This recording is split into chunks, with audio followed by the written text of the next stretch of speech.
Soy Enrique Solano, investigador científico en el Centro de Astrobiología en Madrid y presidente de la Sociedad de Científicos Católicos de España. ¿Es compatible el relato de la creación que nos proporciona el Génesis con lo que nos dice la teoría del Big Bang, el modelo cosmológico estándar, con lo que nos dice la ciencia? Para mucha gente no es así.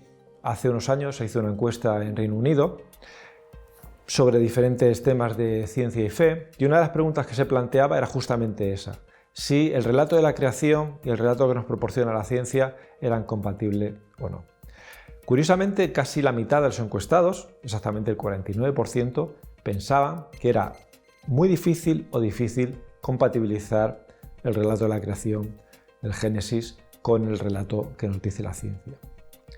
Y este es un resultado muy curioso porque la teoría del Big Bang, que es la base del modelo cosmológico estándar, el modelo actualmente aceptado para explicar el origen y evolución del universo, como digo, esta teoría del Big Bang fue propuesta por Joseph Lemaitre, que fue un cosmólogo belga, uno de los principales cosmólogos, uno de los principales investigadores del origen del cosmos de la primera mitad del siglo XX, y que además era sacerdote. Parece muy curioso que un sacerdote proponga una teoría científica que vaya en contra de lo que nos dice las Sagradas Escrituras. Lo cual en principio parece que no debe ser tan complicado el compaginar ambas versiones. Brevemente, ¿qué nos dice la ciencia de cómo surge y evoluciona el universo? Pues esta teoría del Big Bang, este modelo cosmológico estándar, nos explica razonablemente bien cómo las cosas que han pasado en el universo desde prácticamente el principio, un poquito después, 10 a la menos 12 segundos, que parece nada, pero no es el origen, es un poquito después, desde ese momento hasta ahora, que han pasado 13.800 millones de años. Realmente, si nos pasamos a pensar, esto es un resultado del ser humano espectacular, que haya sido capaz de desarrollar un modelo que explique algo tan grande como es el universo y durante tanto tiempo. ¿Qué pasa por debajo de ese 10 a la menos 12 segundos? Pues ahí ya no está tan claro. Hay diferentes teorías que se han propuesto para explicar cosas que vemos en el universo de ahora. La más común, la más conocida, es la teoría de la inflación, que nos dice que el universo se tuvo que expandir rapidísimamente en muy poco tiempo. Por poner unos números, en 10 a la menos 33 segundos, que es 0,32 ceros, un 1 segundos, prácticamente nada, la teoría de la inflación nos dice que el universo ha debido pasar de tener un tamaño de un átomo de hidrógeno al tamaño de la mitad de del sistema solar. O sea, realmente fue una expansión rapidísima en un espacio de tiempo cortísimo. Esta teoría de inflación, como digo, es necesaria para explicar una serie de cosas que se ven en el universo actual. El problema que tiene la ciencia ahora es que no puede llegar a ese cero, no puede llegar al instante inicial, porque se encuentra con un muro antes. En una cantidad ridícula de tiempo, 10 a la menos 43 segundos, es algo ínfimo, pero no es el instante inicial. Hasta ahí puede llegar la ciencia, porque para ir más allá se tendrían que unificar dos teorías, que son la mecánica cuántica y la teoría de la relatividad, que ahora mismo son como el agua y el aceite, no se pueden unificar. Entonces, para poder explicar esto que pasa más allá, tendría que unificar esas dos teorías, y la ciencia a fecha de hoy no ha sido capaz de unificarlo. Por lo tanto, digamos que la ciencia tiene que terminar ahí, más allá no puede ir. Si comparamos este relato, la grandiosidad del modelo cosmológico estándar, con el relato del Génesis, bueno, pues parece como que el relato del Génesis es un poco naif, ¿no? Como un poco simple. Si fijamos en Génesis 1, el capítulo 1 del Génesis, la creación en 6 días, pues uno ve un relato simple y incluso le puede ir sacando pegas, ¿no? Pues ¿cómo es posible que las plantas se crearan el día 3 si no hubo luz hasta el día 4? ¿O cómo es posible que la luz se creara el día 1 si el sol y las estrellas nos crearon el día 4? ¿no? Entonces, al final uno está tentado a pensar que el relato del Génesis es como un cuentecillo que nos cuentan cuando somos pequeños y no somos capaces de entender bien las cosas, pero que realmente funciona para, digamos, la edad infantil. Luego ya uno pasa a la edad adulta, ya puede entender mejor las cosas, y el relato verdadero es el relato del modelo cosmológico estándar. Aquí lo que pasa es que estamos cayendo en una trampa. La trampa que estamos cayendo es interpretar la Biblia, el Génesis, como si fuera un libro científico. Y la Biblia no es un libro científico, principalmente por dos motivos. El primero de ellos es que cuando se escribió el relato del Génesis no existían científicos. O sea, el científico moderno, tal y como lo conocemos, es algo que surge en el siglo XIX. Ya hay protocientíficos desde la Edad Moderna, incluso anteriormente en la Edad Media, pero no había científicos como tales en la época en que se escriben los relatos del Antiguo Testamento. Por lo tanto, es imposible considerar la Biblia como un libro científico si no había científicos. Y por otro lado, incluso más importante, es darse cuenta de que hay una característica intrínseca a los libros científicos, y es que se quedan obsoletos. Y eso es bueno, porque lo que nos dice es que la ciencia avanza cada vez más. Yo puedo tener en mis manos un tratado de medicina del siglo XIX y estar convencido de que, bueno, ese libro probablemente ahora sea una pieza de museo, pero estoy convencido de que ese libro no se estudia en ninguna de las universidades del mundo. ¿Por qué? Pues porque aunque contenga verdad, la gran mayoría de las técnicas que se desarrollan en el libro se han quedado obsoletas. Ahora hay técnicas mucho mejores, mucho más novedosas. Por lo tanto, un libro científico se queda obsoleto, caduca. Y eso no le pasa a la Biblia, no le pasa a las Sagradas Escrituras. Las ideas que nos transmite la Biblia son válidas tanto en la época de Cristo como ahora, como dentro de 20 siglos. Por lo tanto, no debemos caer en el error de considerar la Biblia como si fuera, leer la Biblia como si fuera un libro científico, porque no lo es. Siempre se ha dicho, la Biblia es el libro, nuestro libro de instrucciones para llegar al cielo. Nos dice cómo llegar al cielo, pero no nos dice de qué está hecho el cielo. No es un libro científico. Por lo tanto, nos podríamos preguntar, bueno, entonces, ¿con cuál de los dos relatos me quedo? Bueno, no hay que elegir, los dos son complementarios. Cada uno de ellos da respuestas a preguntas distintas.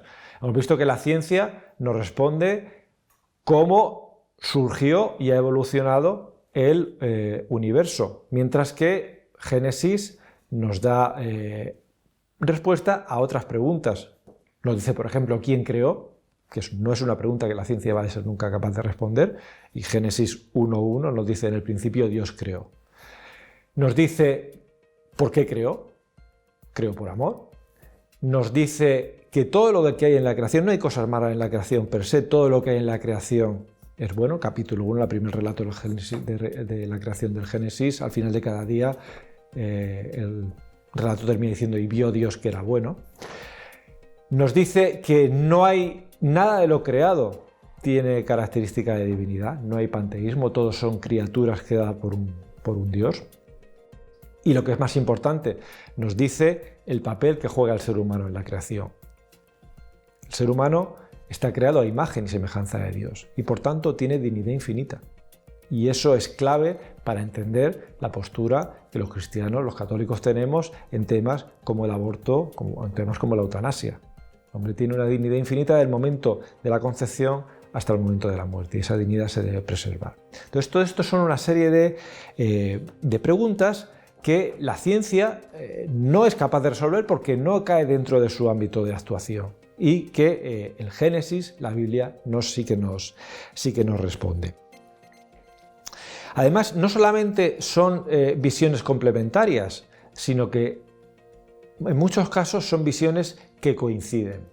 Si nos fijamos en la cosmogonía judía, cosmogonía entendida como los relatos que nos explican el origen del universo, hay una cosa muy curiosa.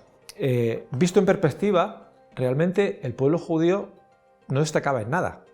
Tenía, en comparación con los pueblos de alrededor, no tenía recursos naturales importantes, no tenía culturalmente, comparado con otros pueblos, por ejemplo Grecia, pues no tenía grandes filósofos, no ha tenido grandes historiadores, no ha tenido grandes políticos, nunca ha sido una potencia militar.